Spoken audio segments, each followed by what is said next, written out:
most of us were not taught how to communicate authentically, how to be radically honest, because we're so concerned about hurting our partner's feelings, which of course kind of stunts not only our growth but our partner's growth, because now we're avoiding difficult conversations. We're avoiding the ability to manage our emotions, and it's something that when I'm coaching clients is that's one of the managing the emotion is the big thing. It's remember you have children, right? Remember when the kids were like toddlers, when they were like 2, maybe going on 3, and their language skills weren't quite as good, and they're trying to say something, but they're just whining, like, I want it. You're like, wait, calm down. Like, what do you want? I just, and you're like, okay, use your words, and they're like, I want an apple. Take a minute. And so I'm constantly telling adults, full on adults, well past their 30s and 40s, some in their 60s, what do you want? And it's difficult for them to say. I'm like, what do you want? Tell your partner, what do you want? Welcome to the Somatic Pleasure Podcast, where the body is the teacher and sensation is the path. I'm your host, James Humecky. This is a space where breath slows, skin listens, and we enter the raw, unfiltered currency of intimacy, desire, and embodied truth. This space isn't sanitized. It's real. Some of what we touch on may be explicit and not suitable for children. So if you're ready to feel all of it, come on in.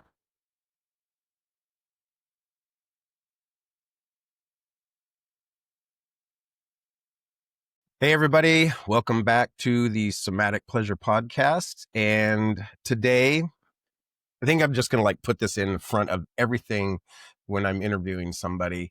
I have this amazing honor to interview this dynamic woman, Taylor Sparks. She is a sexual wellness educator and a ethical non-monogamy coach. And so we're going to dive into what in the hell is that, right? We've all heard of non-monogamy, but ethical non-monogamy? I know there's different levels. Also, she is the founder of organicleaven.com, which is the largest BIPOC-owned sexual wellness space and e-commerce platform. Look at that. I remembered all that. That was good. Taylor, it is so good to see you here. And I know you are living abroad now. And so our time differences are quite extreme at the moment. But thank you for showing up. And how are you doing today? I am amazing. Thank you so much for having me. I'm waiting for my voice to kick in. When you work from home and you're on the computer all day, you don't talk all day. And then you go to talk at the end of the day or later in the afternoon. You're like, so excuse my voice for a few moments. I'm sure it'll catch up. But thank you. Thank you so much for having me. I'm very excited to be here and to see you in person. And, we've been beat bopping back and forth online for some time now. Yeah, we have. Yeah.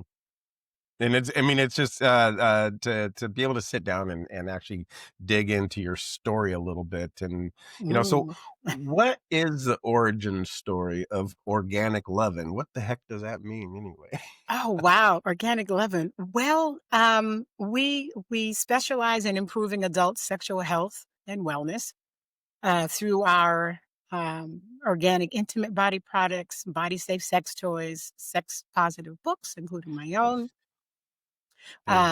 educational erotic seminars and coaching, as well as adults only luxury travel. So we That's enhance what I want to do. Yeah. We also, help to enhance their sex lives through all of these different ways and means, if you will. So I get to, travel the world. Can we, what are there words we cannot say here? No. I get to travel the world and talk about pussy. Yay. One of my favorite Yay. subjects. That one of your favorite? Well, here we go. Yeah. Yeah, no. So that is what we do. We have over 1,600 um, organic, eco-friendly products, for adults and young adults. More than 100 books are on our website to help people with their sexual health and wellness, with their sex life, sex over 30, sex over 60, um, and a good number of products. So there's something for everybody, for him, her, they, them. We got it all. Actually, that was another question that I had, and I appreciate that. The variety, the range of what you're doing, and the books and the education, and I mean, before I launch into this question, I had the experience of I'll just say it. My dad says, like, why do you have to teach people about sex? It's just easy, you just lay down there, you do the thing. And I was like, okay, well, that is a whole other generation. And, I'm I so know it. I mean, happy to it, be, well, I'm I just don't so know if we're happy to teaching be them in this. about sex. We're teaching them about the Right. variety of sex, other than doing And, just getting and down how there you doing the can thing. enhance pleasure by having some knowledge, right? Like Yes, you can, like knowledge just is having key. some knowledge of like your own personal body, and Hmm. then like how does the other body that you're with function, and then all the Hmm. discoveries, right? We'll talk more about that too, Did you all the tell that to your discoveries. dad? And oh, I yeah, it's kind of like in when you're not living. It's He's like, fun just get actually. down there, do what needs to be done. You'll figure it out. uh, I think, to be honest, I think that he actually does get it. It's just, in that age group, They don't want to talk about it. in they just like, yeah, how do we talk about this? And so it's all that Twitter behind the hand type of stuff, you know what I mean?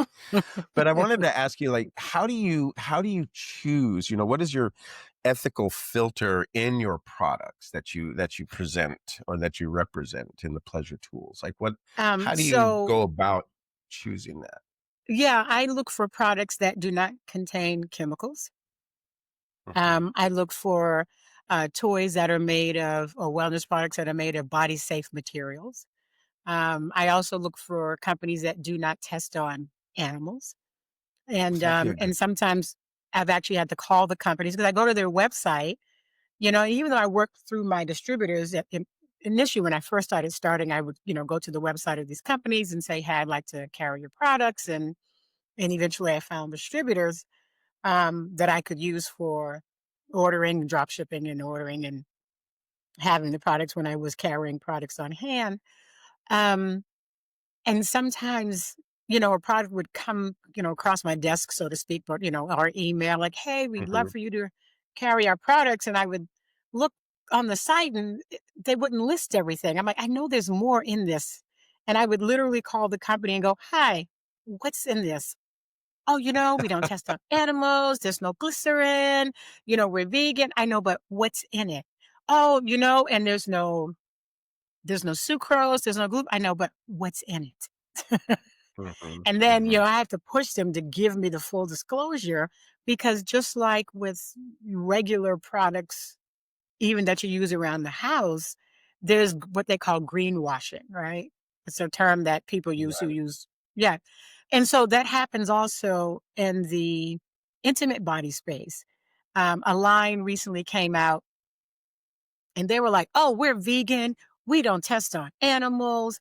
And people who don't have the knowledge would somehow think that because it said it was vegan, that somehow equates with non-chemicals.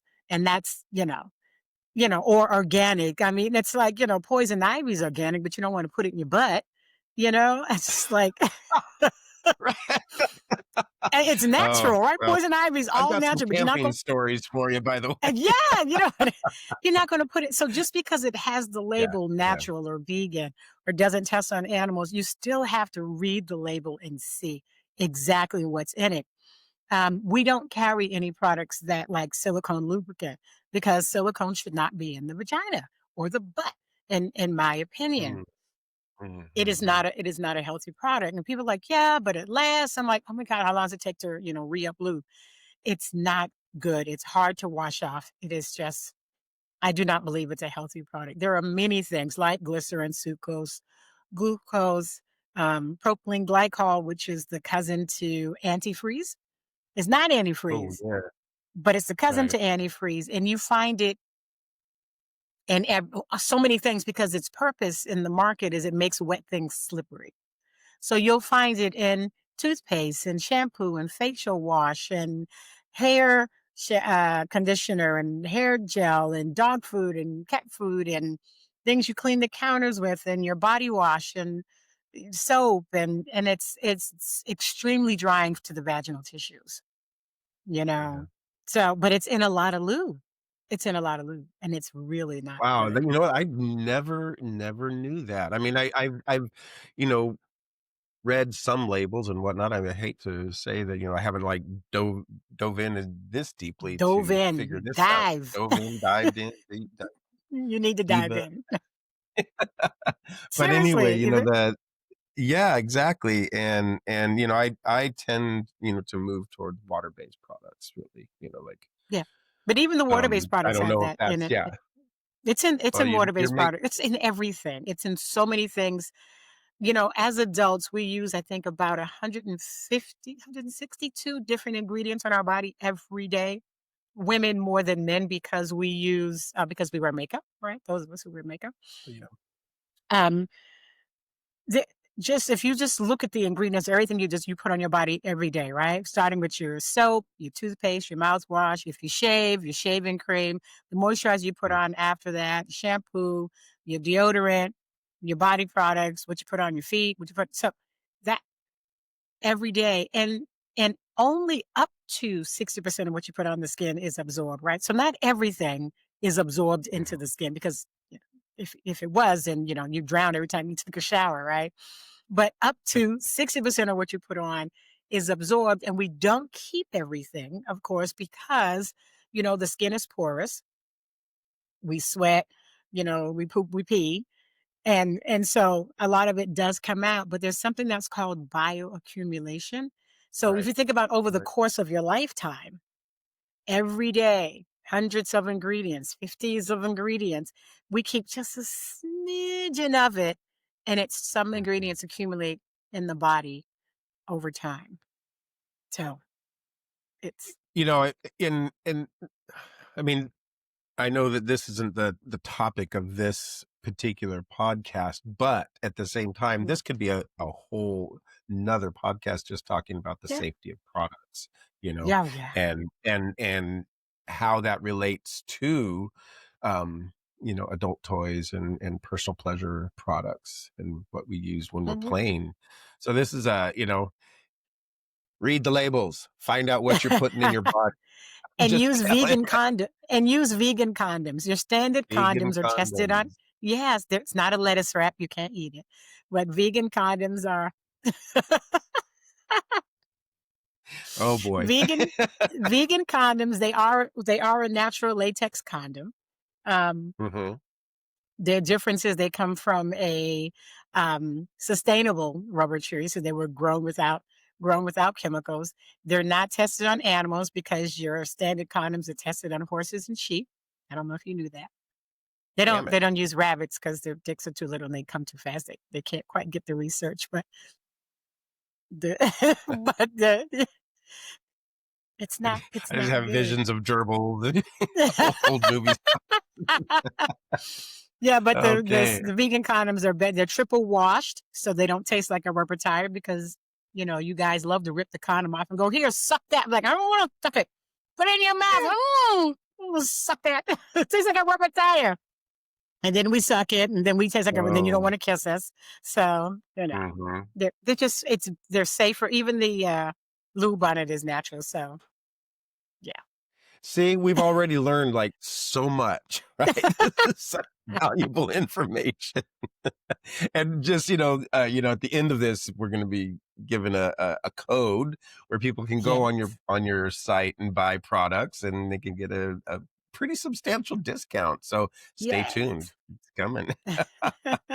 Oh boy, this is already getting fun. So one of the things that you are talking about a lot is ethical non-monogamy. I know this. We're Mm. just going. We're doing this Right. whole turn over here. It's okay. It's okay. Hopefully, everybody can stay on track here. Um, but okay, so what is ethical non-monogamy? And then I want to also jump into these explorations of like relational design and deprogramming monogamy, Oh and no. then jealousy, I the don't know jealousy. nothing about deep programming. Okay, all right. That's Well, just keep a it real word that simple for the came up. people. Keep it real simple for the people. Are you? Can you? Are you radically honest? Do you know how to be authentically?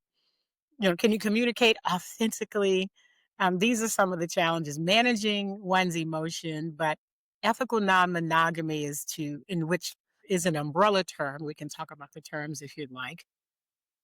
Hmm. We want to talk about the terms of what is Yeah, ethical yeah, yeah. Definitely. non-monogamy. I definitely want to get Okay. into some things. So I'm just going to give the kind of top ones. There's a myriad of subterms, but you have open relationships, right, where one or both people in a relationship may decide to have recreational sex with others. It could just include dating. Some people Hmm. do call that don't ask, don't tell, but the amount of asking and telling is completely up to the partners. One partner might just say, "Hey, I got a date tonight. I'll be home by midnight." Or it could be, "Hey, I'm meeting with Jane tonight. We're going to have dinner. We're going to go play at her place, and then I'll be home by midnight." So you get to decide, right? But it is consensual, and the ethical part is everybody knows and is in agreement. And then you Hmm. have swingers, also referred to as people who are in the lifestyle. Lifestyle is a more up to date term. Swinger is a term from back in the 50s and 60s. It started in the military. But California, Oh, you really? I did California not know people. that. But lifestyle is more of an up to date term for a swinger. Mostly couples, but sometimes, but also individuals who who are emotionally monogamous, but physically non-monogamous, right? So Hmm. they may have something called soft swap where a couple may meet with another couple and they just may kiss and tease and cuddle, maybe oral, but they do everything short of penetration, right? Full swap is they do everything, but they may not kiss because some people just don't kiss, just their thing. And then you have polygamy, right, which is another umbrella term under ethical non monogamy, which just means more than one spouse. Under polygamy, you have polygyny, which is one husband with more than one wife. You have Hmm. traditional polygyny, of which we make like Mormons and Muslim. It's religious based. The women are typically not involved with each other. They almost never live in the same home. A lot of times they have their own separate homes. Um, a more modern polygyny, one man, one spouse, one wife. Um, they may decide to all live together. The women might possibly be bisexual, but it's not a requirement.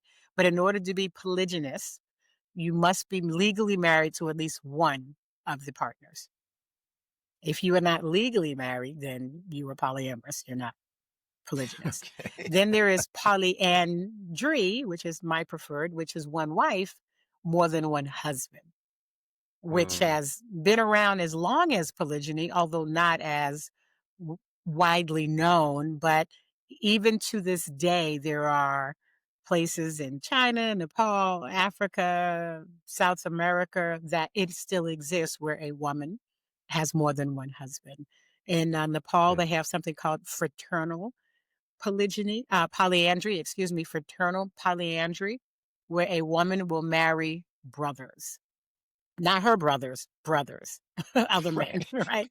Who are A brothers in order distinction, to yeah. keep the yeah, in order to keep the land and the family. And then you have polyamory, which is to have more than one romantic relationship at the same time with all parties knowing and consenting. So ethical is the operative word. Some people call it consensual non-monogamy, but you could have consent and still not be Mm. ethical. But Well, how would that ethical work, actually? to Um, be well, consensual because you have ethic? people who cheat no matter what. So your partner be like, yeah, fine, you can have sex with, Okay. other people. I would just like to know what you're doing to, like if you're having sex with a few people, that you're using condoms, yeah, yeah, yeah, yeah, yeah, yeah, Mhm. yeah. And then they're off running around having sex with other people you had no idea even existed. They're not using condoms. So they're not being Mm, ethical even within the consent. So, but consent gotcha. does fall under ethics, but ethics does not fall under consent. So ethical non-monogamy covers it all, in my opinion.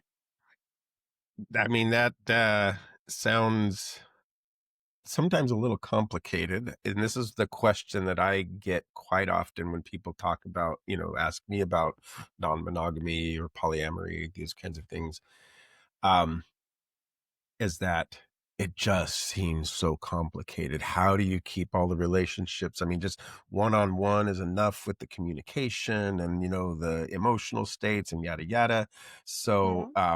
that is my question. How do you maybe personally, but then just also when you're teaching how to navigate multiple relationships like that? Well, a Google Calendar helps. if you have if you have a lot of people in shared Google calendars, like that's what a lot of Right. polyamorous people do. Um, but when you have something like an open relationship or a swinging relationship with others, you're kind of meeting recreationally, when time allows, right? So, and if you're doing it as a couple, there's not really much to navigate, right? Because you're like, hey, babe, you want to go to the club this week or you want to do this cruise, this fall? And then Mhm. we do everything together. So it's just me and my partner deciding together what we're going to do and how we're going to do it. If you are in more of a involved type thing where you have boyfriends, girlfriends, relationships, and you're meeting, it, Mhm. it really is a lot of communication. And the more people you have, because when it's two of you, it's just two, right? It's you talking to her and her talking to you. But then when you have three people, that's nine forms of communication. It's not three because it's you talking to her talking to you, and then you talking to the other one, and then her talking to you, and then her talking to her, and then her talking to her, and then the two of them. You see where I'm going with this, right? Oh, yeah, it's Yeah, very it's Gemini. it's or it's either 9 or 12. It's a lot of communication. And most of us, the challenge comes if most of us were not taught how to communicate authentically, how to be radically honest because we're so concerned about hurting our partner's feelings, which of course kind of stunts not only our growth but our partner's growth because now we're avoiding difficult conversations. We're avoiding the ability to manage our emotions, Mhm. and it's something that when I'm coaching clients is that's one of the managing the emotion is the big thing. It's remember you have children, right? Remember when the kids were like toddlers when they were like 2, maybe going on 3, and their language skills weren't quite as good, and they're trying to say something, but they're just whining like, I want it." You're like, Yeah, Wait, calm down. Like, what do you want? I just," and you're like, "Okay, okay, I use still your feel like words." that sometimes. Well, yeah, right? And it's just like, use your words, Use your you know? words, yeah. And it's like, Slow down, just, take a I want an minute, apple, take a minute. And so I'm constantly telling adults, full on adults, well past their 30s and 40s, some in their Mhm. 60s, what do you want? And it's difficult for That's them to a say. big I'm like, question, yeah. what do you want? Tell your partner, what do you want? And the partner's like, well, I don't want him, you know, um, eating pussy. Why? Cause I just don't think he should be out there with other women. Okay, listen. Why are you trying to, you're okay with him having sex, but now you're trying to limit the amount of pleasure that he should have. And you're going to force him kind of to either be like, no, I didn't eat no pussy, no.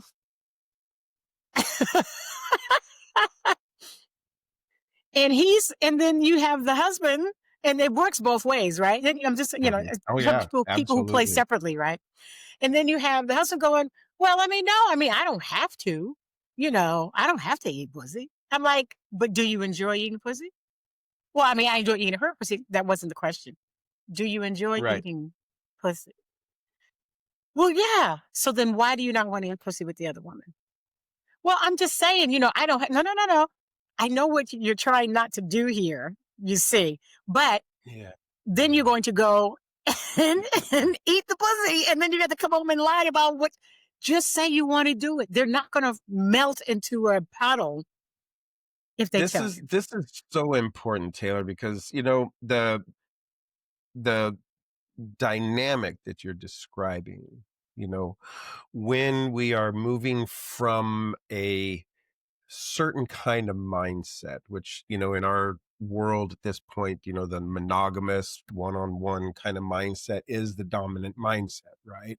And we're not taught, even in there, most of the time, we're not taught really good communication skills. But then when you Yeah. start adding other people in and the sexual component, right? It really expands and explodes that dynamic. And so, and I don't know what you think about this, but it feels like, and I've had this as a personal experience, I've worked with other people, is that there's a titration piece. Like, step into a little bit, you practice some skills, you kind of expand, you get the brain and the neurological patterning to shift a little bit, you get the words, and Yes. you get some foundation, and then like slowly build it, because I've seen so many people, and again, I've experienced this, like, dive into something like that full force without a lot of, some without a lot of prep, and just go like, oh shit, and it Oh just yeah. There's becomes a so much. becomes a shit show, This you know what I mean? And it's and they want people and get then they want really to hurt. blame. They want. I'm sorry, I didn't mean to cut you off. Go ahead. No, no, no, no, please. Yeah. Yeah, yeah, exactly. I was going to They say want to that, blame. and they want to blame non-monogamy. Right? Right. I knew this non-monogamy shit wasn't going to work. I knew this swinging shit wasn't going to work. I Hmm. knew polyamory wasn't going to work. But Hmm. 54% of marriages, monogamous marriages, end in divorce. Nobody runs around the world going, I knew that monogamy wasn't going to work. I knew it Right. wasn't going to work. I don't know why we got involved in monogamy. It's Yeah, like exactly. one is not, it's not, this is better than that. Because as long as you have people, you are going to have challenges with Mhm. communicating, being radically honest, and but learning to do so. I mean, it's a skill. Communication is a skill, and if it's a skill, it can be learned. You can learn to tell your partner the truth, and I promise you, they are not going to just melt into a puddle on the floor because you say you wish to have sex with someone else, or you wish to go salsa dancing, with some Mhm. kazumba. I'm trying to learn kazumba because it's so intimate and close, right? Or fly Okay, yeah, fishing. Like, they're going to be okay, but right. give them the opportunity to tell you their fears. Don't Mm. think for them. Don't try to protect them. How will they learn to manage their emotions if you're so busy thinking for them and what they will and will not do? You see. Well, and that's that part too that when I think about it, and when I've been working with people, is to not just go full force into something, like try it out a little bit, move a little things. I mean, I had this experience with my first wife, actually, that I just said I wanted to do something. It was like, go be on a television show or something like that. I was like, Yeah, yeah, God, I'd yeah. love to do that. And she just blew a gasket, because I was suggesting that I might want to do something that was outside of our, Norm. relational container, and that Yeah. felt threatening. So, we have to take into account, when we want to do things, if we're the ones that are initiating, especially, where the other person is. And I'm not saying always like tiptoe around and, Hmm. be, like walking on eggshells or anything like that, but also have empathy and an understanding of where another person is. This is where another person is, where they come from, what their mindset is, and then how do we, you know, um, broach those subjects And especially given that we don't probably even know exactly how to speak about that if we're just starting, you know what I mean? Yeah. So like, Yeah. hey, you know, let's learn a new card game. You know, this is It, well, yeah, we can that is move it. from And I think, slapjack to rummy. and people don't realize, I think, how a lot of times, when clients come to me, they're like, "Oh no, I'm such a good communicator." I'm like, "Really? Okay." I know, And right? then we go through these exercises, and they're like, "What are you talking about?" I'm like, "I need you to say," and mostly it's like, again, it's the being the radically honest and telling what you really really want. That is so difficult. And even having, another thing is having difficult conversations, right?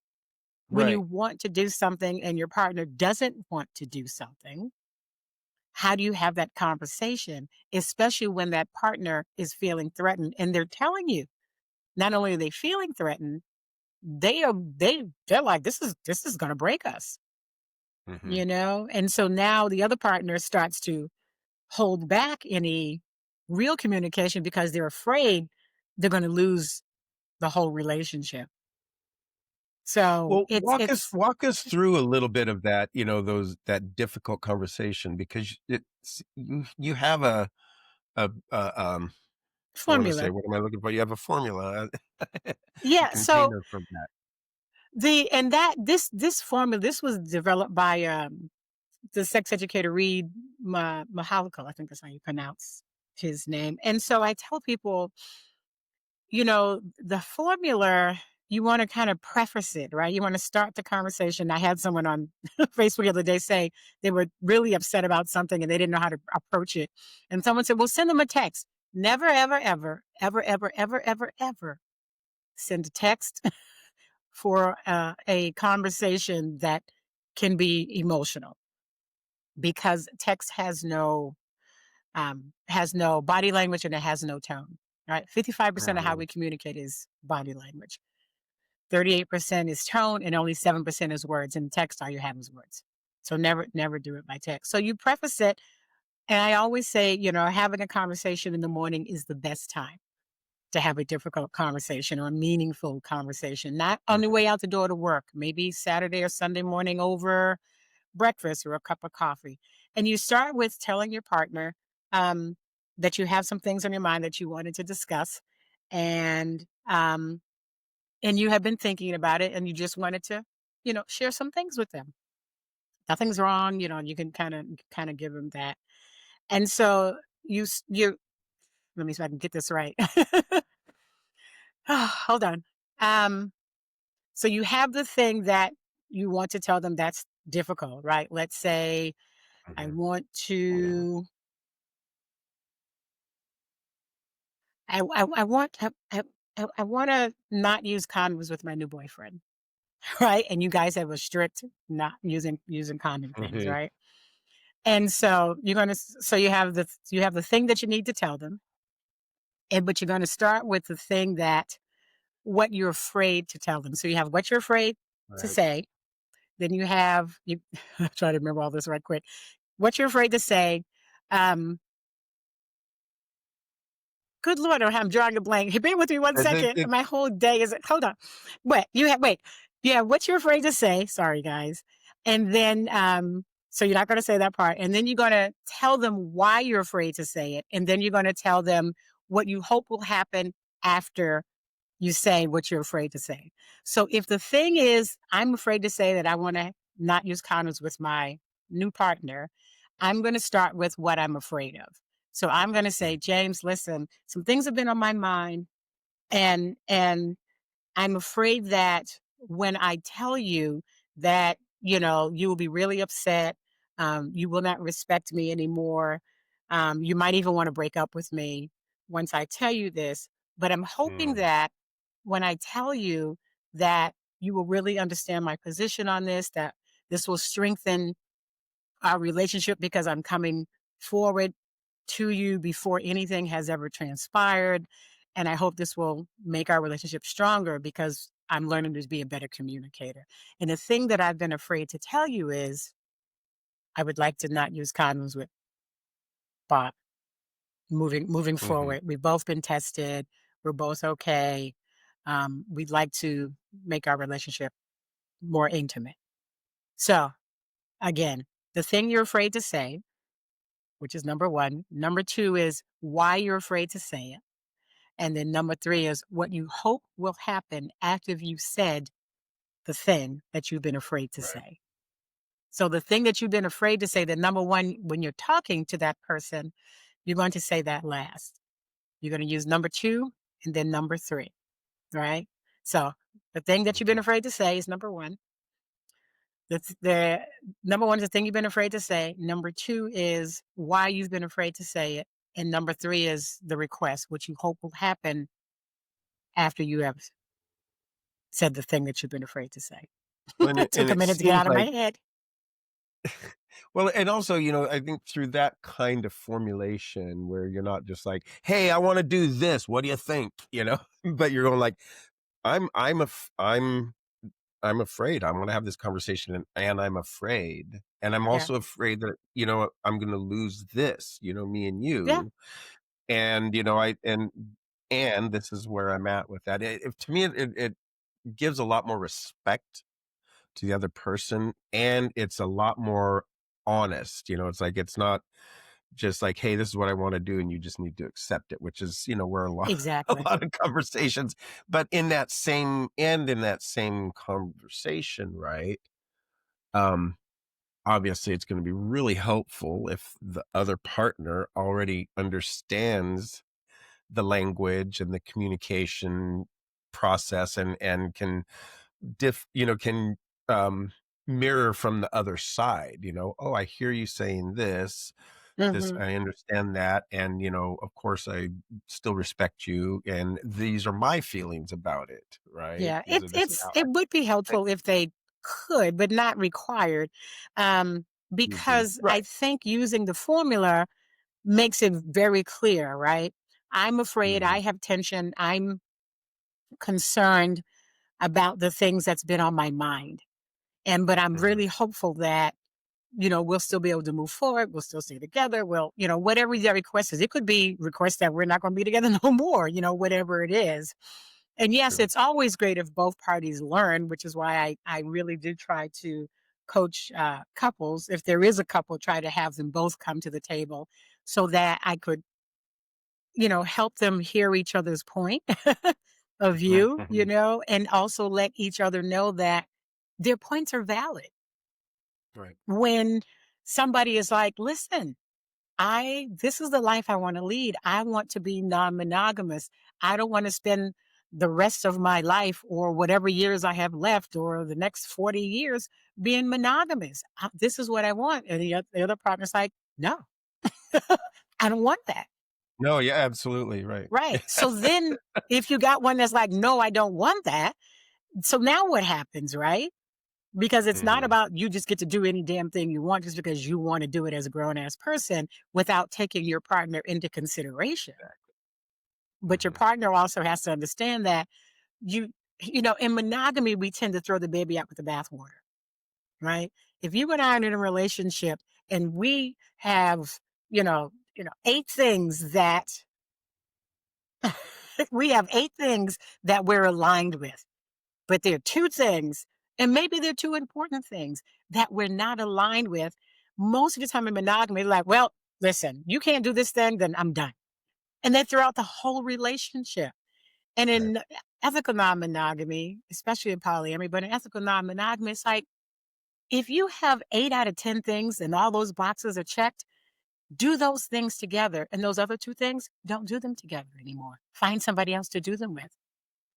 Right. Allow, I use that air quotes, allow your partner to get that part of them that you cannot fulfill because no one fulfills 100% of all the things that you want. But if those two things are important to you, not like I want the damn toilet tissue with the roll up, not roll down kind of thing, right? Like really, are we So serious many right now? divorces over the rolled toilet paper and how you squeeze the There are, and case tube. listen, I've navigated these conversations. I'm like, why do you Right. care if your partner does X, Y, and Z when you don't want to do Z, Y, and X. But those things also, like when the minor things get brought in and kind of projected out like that, 90% of the time, it's because there's a deeper conversation that isn't being had. And, that's another thing that I want to talk a little bit about, because I know we both are, work in the coaching space and Sure. we work with these kinds of things. But it's one thing to say, this is what I want. Before that is actually knowing what that is. And then, so how do you, and I'm asking you, I have my own way of trying to help people Mm-hmm. do this, and for myself too, is like, how do you help people, or how do you know what it is that you actually want? Because I can say a lot of things, like, oh, I want to, flog somebody for, da da da da da, and it's like, but is that really what I want to do? Actually, there's something deeper in here about wanting to create some intimacy, wanting to have fun and play. And, like there's some place maybe I'm afraid of saying something, or I just don't know it. Right. I just Well, if you don't know it. don't, And so, yeah, if you what's don't that? know it, then it's going to be difficult for me to get out. But when I'm working with couples, my sessions are, I break my sessions up to doing things together. We have together sessions, and then we have separate sessions, so they can literally speak freely, because sometimes Right. they are afraid to say the things that they really want with their Ab- partner there. And so then I get to give them an exercise in how to say it, right? And then we come back together and be like, this is some things that I learned in the session, with Bob. And this is some things I learned in the session with Jane. And then, I might give Bob or Jane the tools to have that conversation with Right. their partner. It may not always be a difficult formula, but I give them the space to be able to, you have to say these things. You have to let them know, because you cannot move forward without telling them, but also helping coach the partner to accept that that is who you marry. And it's okay that they want to flog somebody else, and that you don't want to be flogged.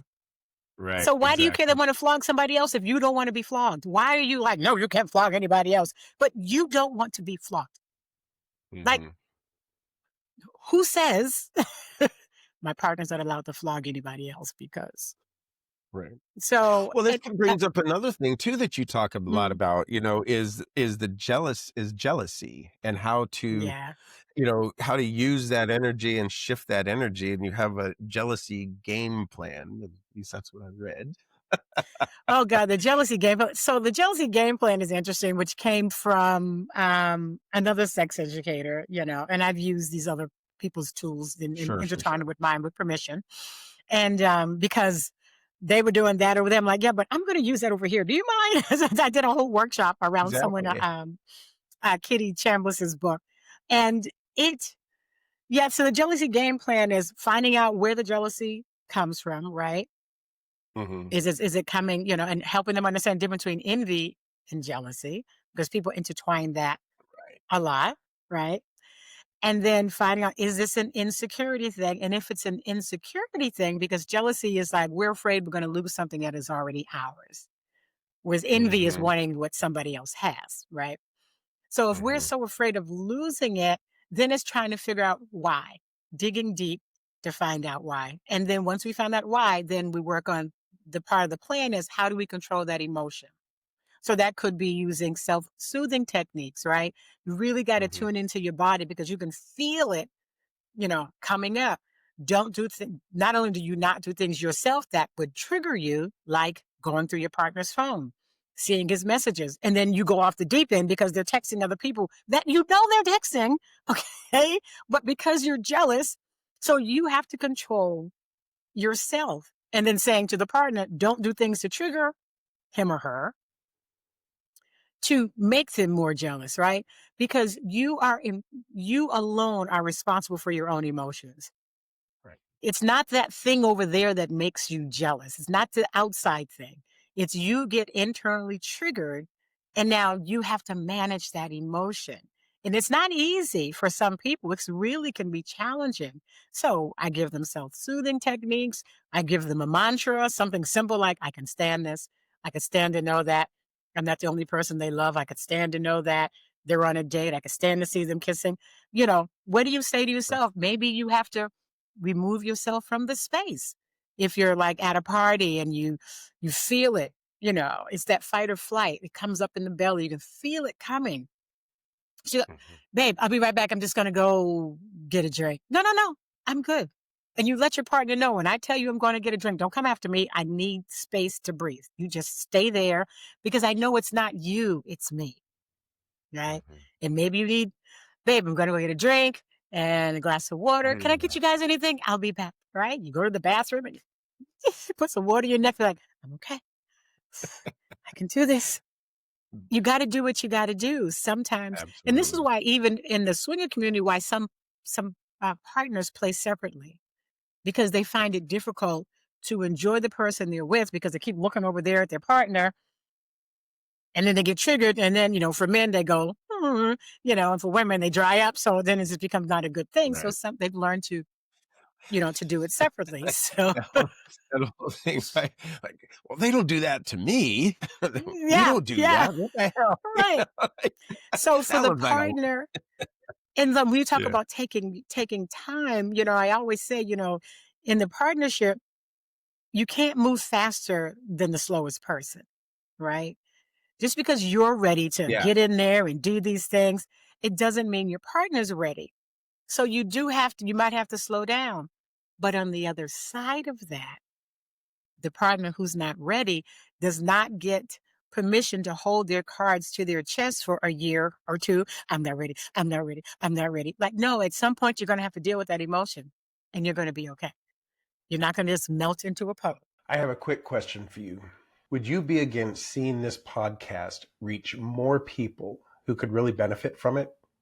If you're still listening, the chances are you've already received some valuable takeaways. Subscribing literally takes like 5 seconds, but it seriously helps us keep these conversations going. It's how we keep bringing in the guests whose stories provide the depth that you've come here for. So yes, I'm asking you to join the team. Hit subscribe, like, and share with somebody you know. And let's grow this thing together. On the floor, I Yeah. promise you, And you'll be I okay. think the important, really, really important thing that you were saying is that you know, my sensation, my reactions, my emotions are mine. Yes. And I am the only person that has any sort of authority or capacity to change that. And if part of the change is needing to separate myself from this person or from this Mm-hmm. situation, Mm-hmm. that's a really good self-soothing or inner regulation kind of technique, right? Yes. And one of the things that when I was asking about the jealousy piece, because you know one of the techniques I've seen is to use that energy, maybe stop labeling it as jealousy and Mm-hmm. really feel that fire in the belly, the quickening of the Mm-hmm. chest, the heart, those kinds of things. And what else can you do with that energy? And can it be eroticized actually and become, and actually transformed in that way? That's, For yeah. some, it For can some, no, be. yeah, I'm just Yeah. Yeah, for some it can be. And that happens, when we see our partner engaging with another person, we do get a smidgen jealous, like, can't believe you're over there with that mhm, blonde blue eye. I knew you were into blondes, and you get a little jealous. But for some of us, it's a little sexy too. You like that fire in the belly yeah. because you're like, because as soon as you get back here, I'm gonna show you where home is. Right. Go on over there if you want Exactly. to. That I'm is gonna show you. great. I'm gonna show you where home. No, no, Come no. You go have a good time. Stay come all home to night if mama, you I want. got you, I got you. Listen. I don't care what she does, and if she does something that great, I'm gonna tell her to show me so I can do it, and then cook you Right, a right, meal, right. Well, and and put you to that's bed.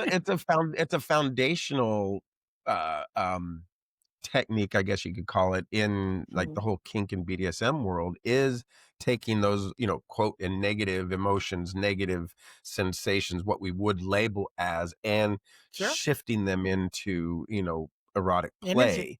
And it doesn't even really Yes. necessarily have to be sex per se, you know what I mean? Yes. Intercourse and that kind of a thing, but it can be super erotic, I could go into a lot of other things around, extreme sports and I all that know other a kind of those heightened states, I know a woman. She's a oh God, what do you call the guy who likes to be humiliated? Um, when she's a this is coming dominatrix. to when the guy likes to be humiliated, all of a sudden my words are all leaving me today. Oh, she's a Cuckold. dominatrix, or No, a cuckold. oh, I see what you're So saying. Yeah, people sometimes confuse cuckold with voyeurism, right? So if a man likes to watch his woman have sex with another man, that's not cuckold, that's voyeurism, right? And if she likes to right. be watched, that's an exhibitionist. To be cuckold, the man who likes to watch his woman having sex with another man would need to be being humiliated by that other man and or his partner. That situation, yeah. Right. So if there's no humiliation going on and degradation going on, that's not a cuckold situation. On the opposite side of that, I know a woman who's she's a female cuck. She likes to send her man out to have sex with another woman and then come back and tell her how much better the other woman was than her. She's a Don't queen. yuck She's a queen anybody's cuck. yum, baby. Yeah, she's a female cuck. I'm like, really? She goes, oh yeah, I love him to come back and tell me how great this other woman's pussy was, and it was so much better than mine and deeper than mine, and whatever, So she likes that level of Wow, yeah. humiliation, degradation from her partner, not in front Mhm. of other people, but like, Right. no, she just no, you go.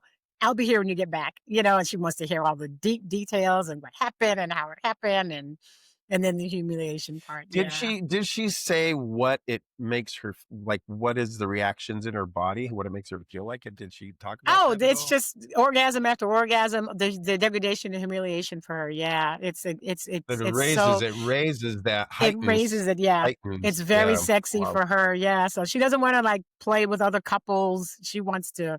She could watch him, have sex, and he could degrade her at that point. Like look at her pussy, and she's so much better than yours, and so yeah, so that's Wow. a turn on for her. I wonder if that's really cuck though, because she seems like she's She's a female cuck, yeah, because because the right. husband is degrading and humiliating her while he's having sex with another woman. So that's a female cuck. They exist. Well, we've gone off in these. This is like again, there's so many threads to pull on in these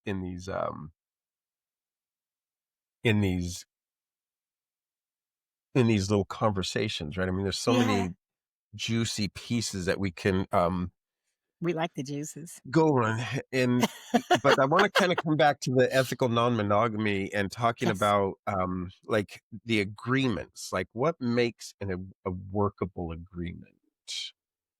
What makes a workable in that agreement? Yeah, Well, I mean, or what makes both an parties agreement have to workable, agree. maybe. Well, both parties.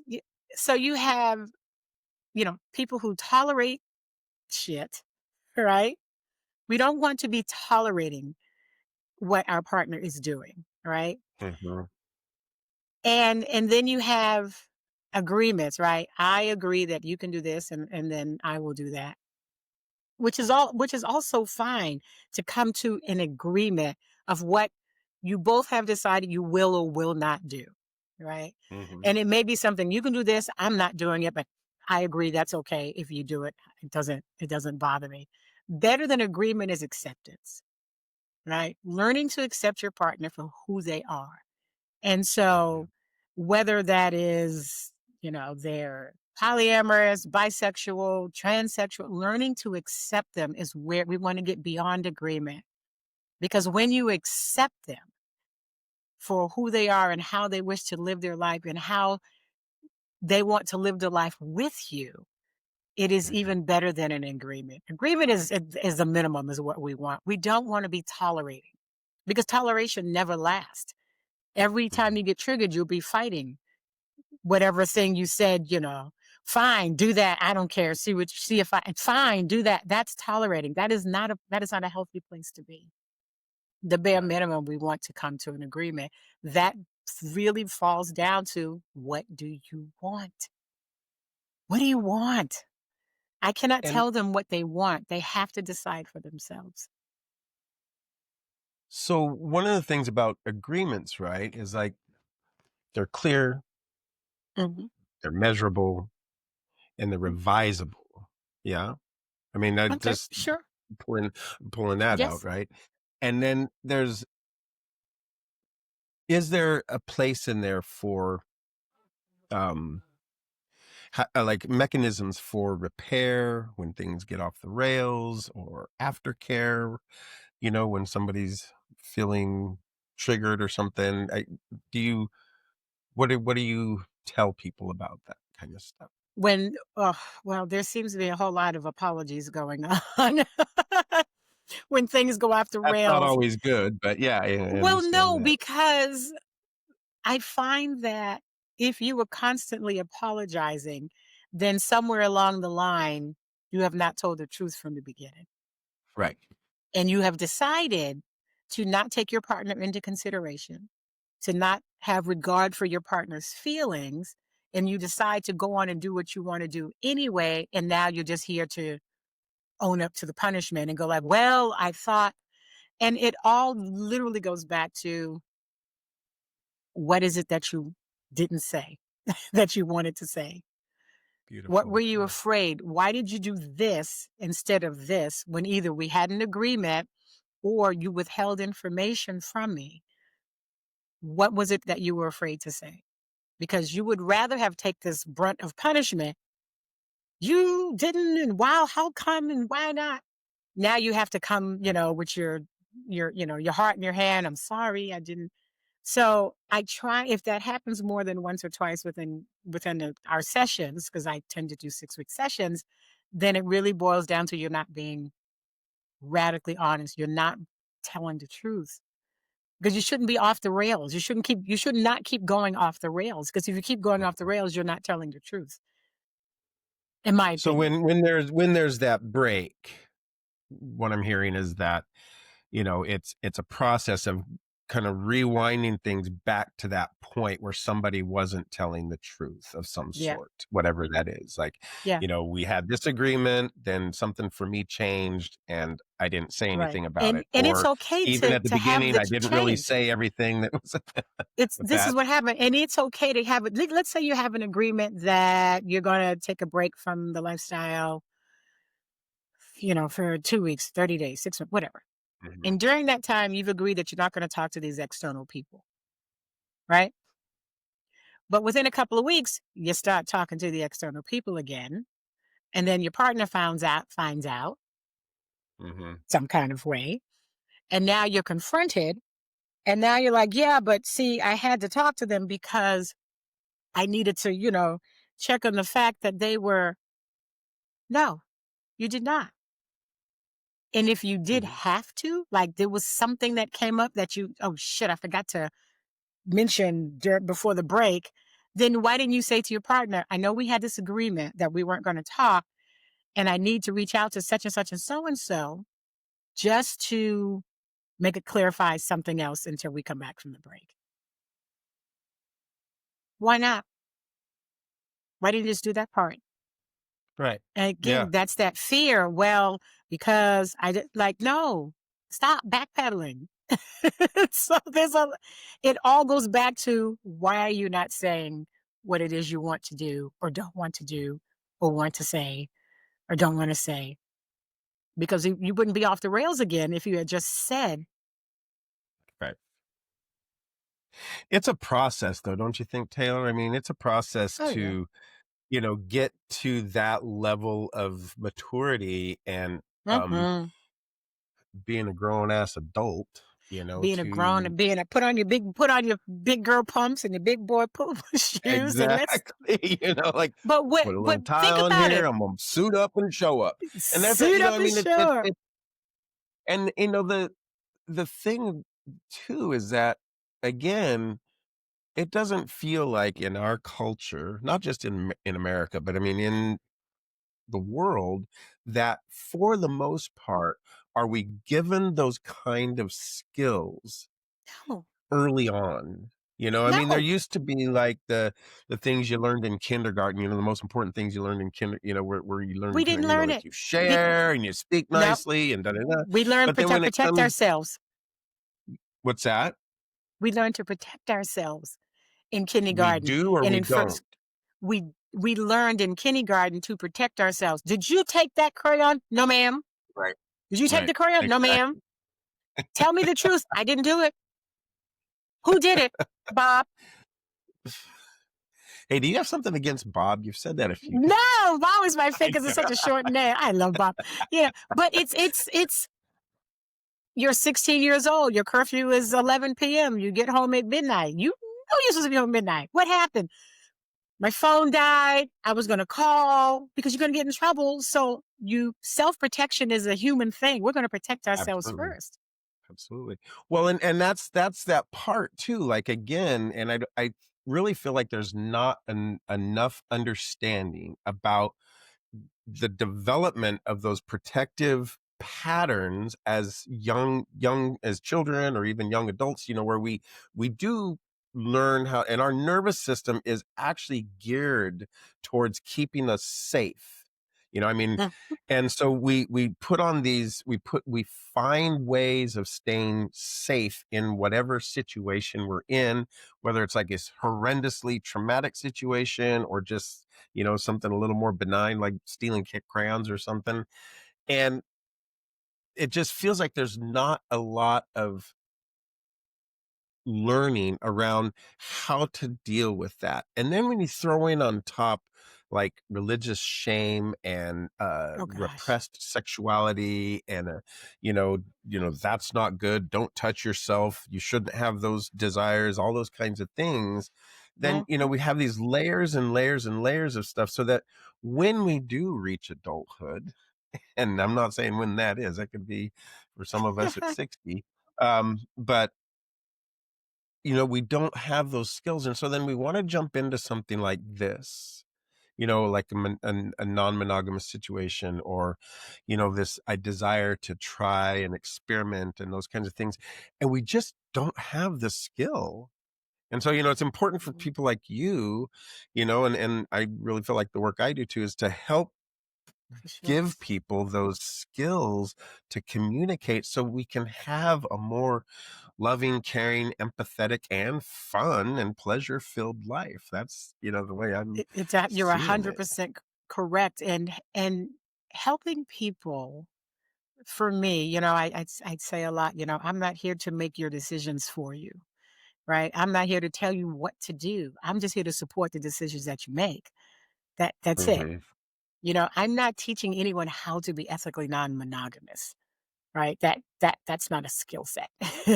I'm here to help them learn how to communicate, how to set and respect other people's boundaries, right? How to Mhm. have a difficult conversation, um, and how to really explain and tell their people, their partners, their person what it is they want.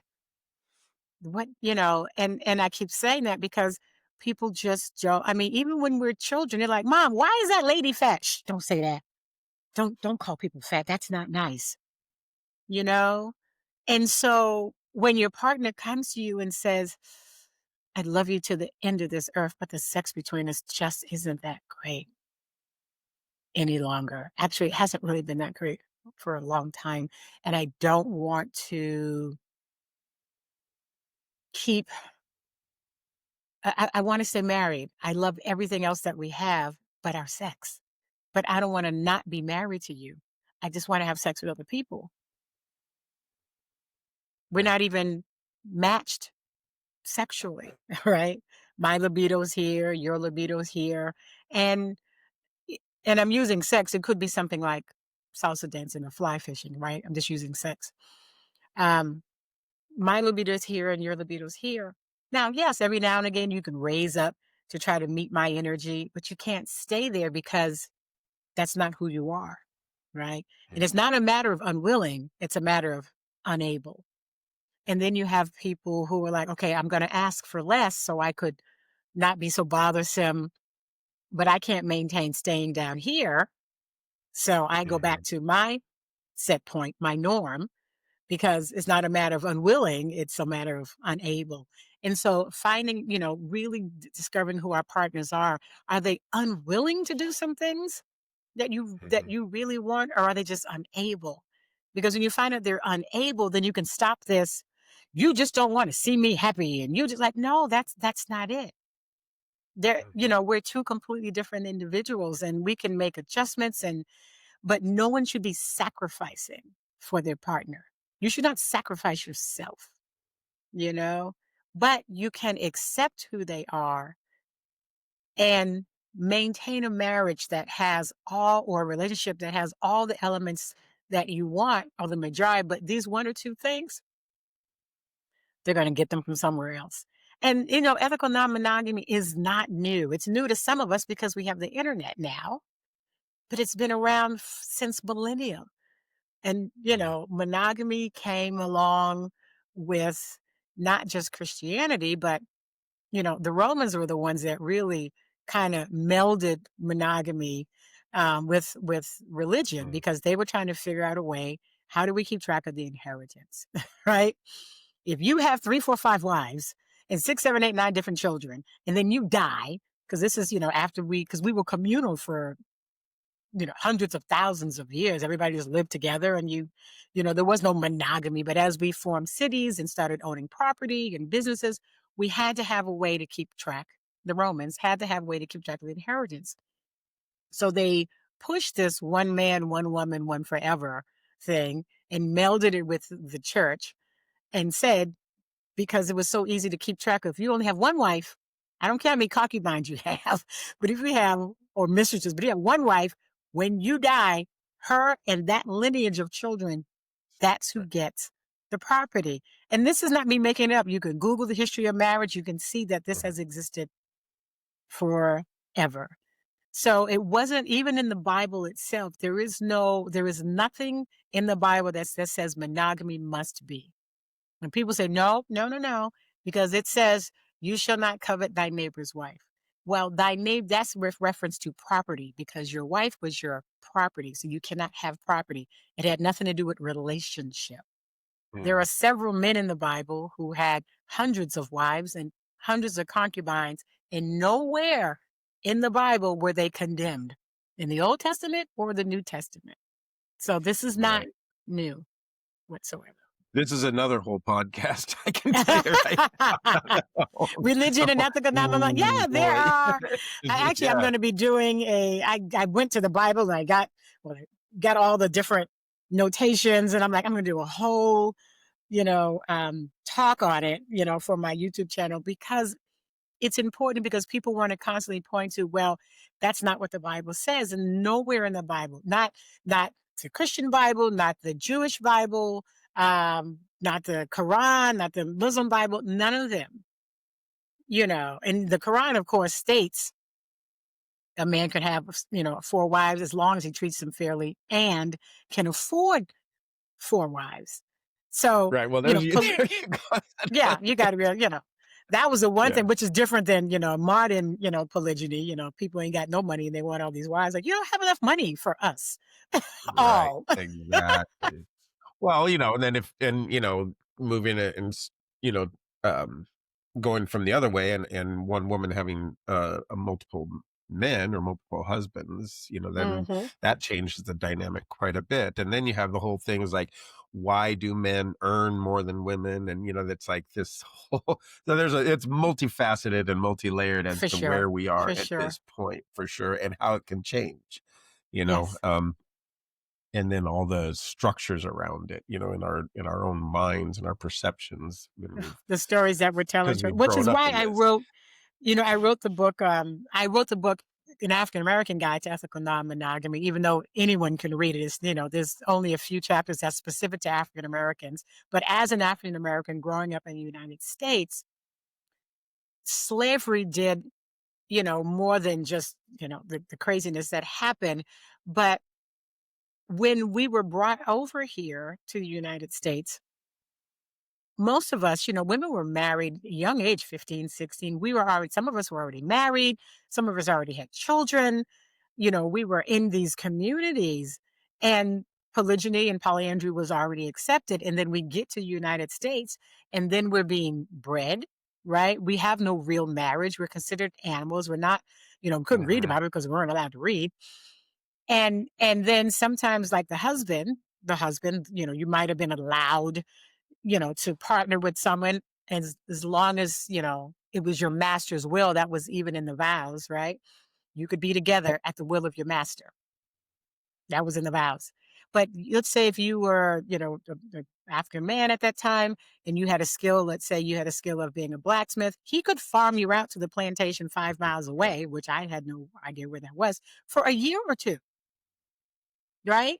Mhm. And now you're there. And since we were bred and we were property, that slave master would say, well, I got this gal over here. I want you going over there and marry her and give me a couple of babies, because that's enriches his Right. property. Then the Emancipation Proclamation comes about, and now slaves are running to the Freedmen's Bureau, who was in charge of making us citizens. And he comes with, let's say I was with him first, but I have 2 children with him. And he comes with Sally Mae, who has 2 sets of twins. He has 4 children with her. He comes with all 6 of his children, his 2 women. And the Freedmen's Bureau goes, we're not doing that heathen shit y'all did on the plantation. You only get to have 1 wife. How many you got 2 with her? For you? He would then make you marry the one you had the most children with. And then me, who only have Wow. 2 children, I'm left to my own accord. So what happens to me? I can't work because I'm a woman. I have no skills, really, maybe I can cook, right? I mean, cook and do laundry. I have no skills. So most of the time, so now I have no husband, no protector, no job, no money. Most of the time, we ended up back on the same plantation under the same damn rules and regulations and shit that we were under beforehand, with nothing. And now the freeman's telling this man who's never done anything for himself without his master's permission, you're now head of the household. You in charge. He's never been the head of a household. That's not how it happened in Africa. And this is 400 years of this. And that story goes all the way up, almost, the sexual stereotypes that have been put upon Black people that exist to this day. The Jezebel, right, who, watch out for her. She's gonna fuck your man. She's gonna take your man. Modern day Jezebel, Cardi B, Megan Thee Stallion, the mammy, um, modern day mammy, she puts everybody in front of her. All of their needs are before her own. Modern day mammy character would be Viola Davis in The Help. You was kind, you was smart, right? Of course, you have the Sapphire. That's the, don't you be telling me what to do. I don't know who you think you're talking to. That's that, that Black woman who is, always degrading Black men, and she's always shaking her head. Pam from the Martin Show is a good that one, right? She was always degrading Martin and Tommy. And then, of course, you have the angry Black woman, which is the kind of the melded between the Sapphire and, don't need no man. She's highly educated. She can do all the things she needs to do for herself, a la Michelle Obama, who was always touted as the angry Black woman. So those sexual stereotypes are still upon us. And so for some of us who are African American and exploring ethical non-monogamy, what do you mean you're going to have more than one man? And what do you mean, and even for the men, he's either a thug, he's a mandingo, right? Big, huge dick, Right. going to rape the women. And, he's out there, or he's lazy and shiftless, you know? So if this man wants more than one wife, more than one girlfriend, then he gets put in that category as well. So for African Americans, it can be a bit challenging because epigenetically, all of that has been passed down through the genes to us, and we can struggle, with that. And for other races, Latino races, and whether you come from the Czech Republic, and the Catholicism, we got a lot going on in our heads. And I'm like, it's okay. It's all okay. None of those people are in the bedroom with you. Ignore them. Just ignore them. Well, what you kind of bring up though is that, it's very important to know like what those different things are, what can be present, when in our minds, in our self-perceptions and perceptions of other people and the projections from other people, those kind of things, and how that affects, our vision and our ability to interact with somebody else on a, in any way really, but in this case, in a sensual, loving container, Mm. with maybe multiple partners, that kind of a thing. Like what are the, and yeah, you don't want to get too caught up in, because you could just spin and process forever and not have any goddamn fun. But, Yeah. and you can also take some of those stereotypes and some of those perceptions and projections. And again, that's a way, you can use that energy and that to turn it into something, like there's a good book, I don't know if you've seen it before, called The Sacred Prostitute, and it talks about the stereotypes and the projections that have been on women Mm. for thousands of years, and what has been repressed, and then how to turn that into your own erotic authority, your own Yeah. energy and I haven't seen power. that one. No, I mean, there's the Ethical Slut, which has been around for 100 years, and which didn't resonate me, Well, more but like 30, 25. yeah, but like think the Ethical Slut and like Sacred Prostitute for me, and I know there's good information in both of those books, that just the title just throws me sometimes. I'm like, who you calling a Mhm. slut? You know, I am not Right. sex Well, I mean, goddess. that's what the book is I am a about, sex is like, goddess. how do you do that stuff? Like But some women embrace the take title, advantage. and I'm not mad at it. I've been to plenty of parties where the girls walk around with a slut collar, and I'm like, Mhm. you're not gonna call me bitch collar. I'm like, no, sex goddess. You can call me your sex goddess. You can call me your mariposa. You can call me your chocolate, your brown sugar baby, but don't call me no slut. But then, The there's other people that are like, do not, you know, refer to me that way. Like they're like, Yeah, you don't call me slut. we get very, like, I am. Don't what do you call me no call it? slut, Like, James. We don't fight. okay, I will not call you a slut. You call me your brown sugar I baby. am happy to call you goddess. I am happy to call you Goddess, and goddess. I yes, you get a love lot. that You get one. a lot from me. You call Absolutely. me goddess. Okay, Sometimes right. during sex, that's what men, my men say. They don't say, "Oh God," they say, "Oh goddess."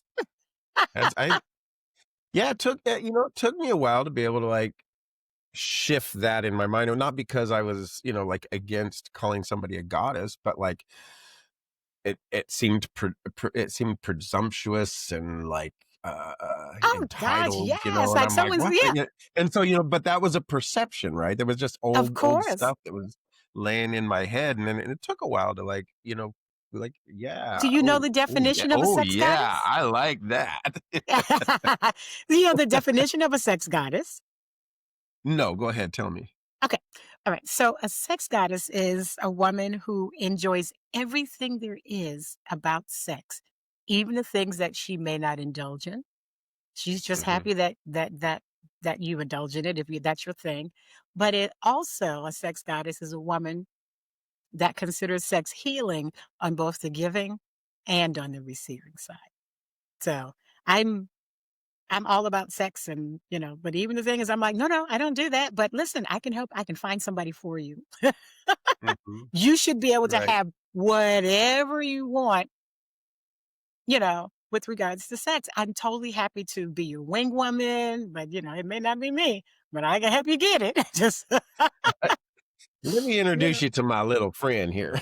listen, I am the best wing woman you will ever, all my men, All right. husbands, All right. boyfriend, well, one husband, boyfriends, they have gotten more things, people.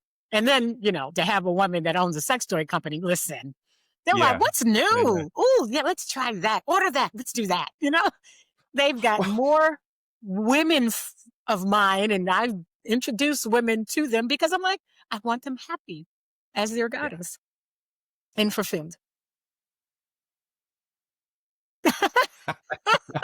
I, I'm down. I'm there with all of that. That is amazing. Okay. And See. that well, it actually brings up another question that I had, and Mm, we're kind of coming to the end of this, but okay.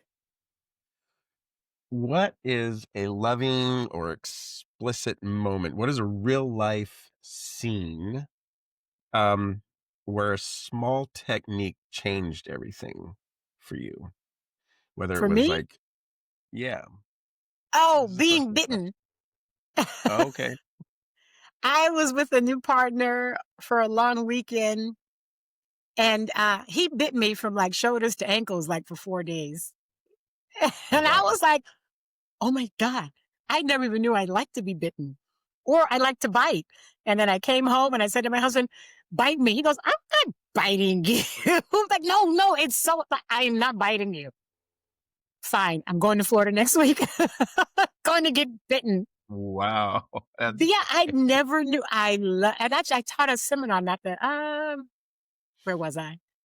I was in Cancun at an event, and I taught a seminar on biting and spanking. Spanking and biting were the two things I never knew. And I teach a spanking seminar um, called Spanking for Lovers, Your Ass or Mine. It's Mhm. based on the Spanking for Lovers book by Janet Hardy. I I created the seminar with her permission.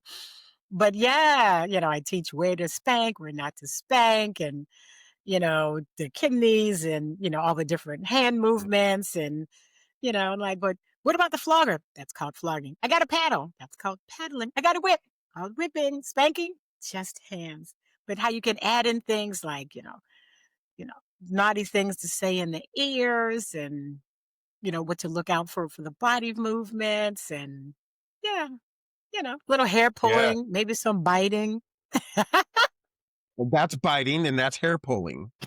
I know, but you're going to add it in between the spanks Exactly. to take it. Because one Exactly. question And says, it's but if really you fun bite, to like move like, oh, I'm sorry. Go ahead.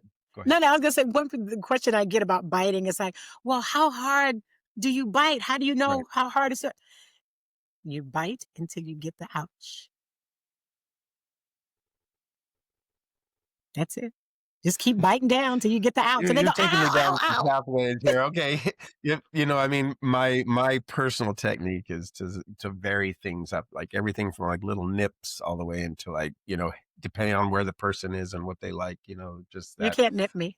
Because I've You got can't. a big mouth and Yeah, strong you can't teeth. nip me because I'm too ticklish. You just fuck up the whole mood. I need a Oh, you whole bite. know, you need a whole bite. Until you get the ouch. Yeah, because if you nip me, I'll just be giggling, and that just messes it up. Yeah, no, I want a full on mouthful of. Yeah. Bite me. Like That is that is I'm that not is even a soft fantastic. touch. I just, I don't think people don't think about this, and I'm going to tell you, people that are Okay. listening now, it's like there's there are so many different ways to enjoy the body.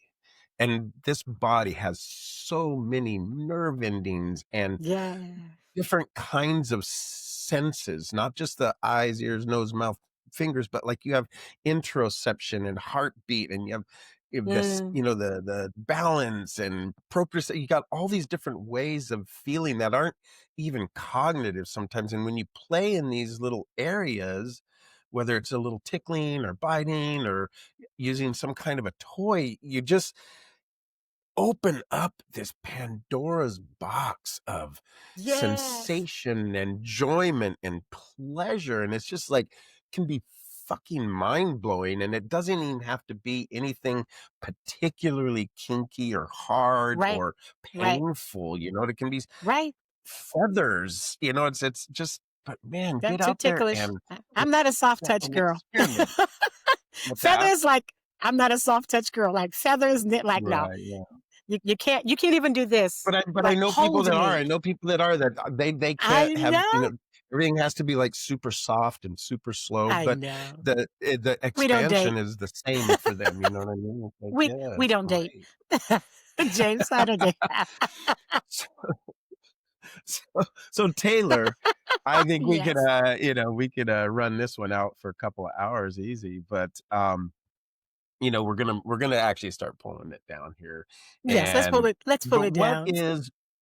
is turning you on right now, like in your body or in your business? Is there what is like really invigorating you in your life right now?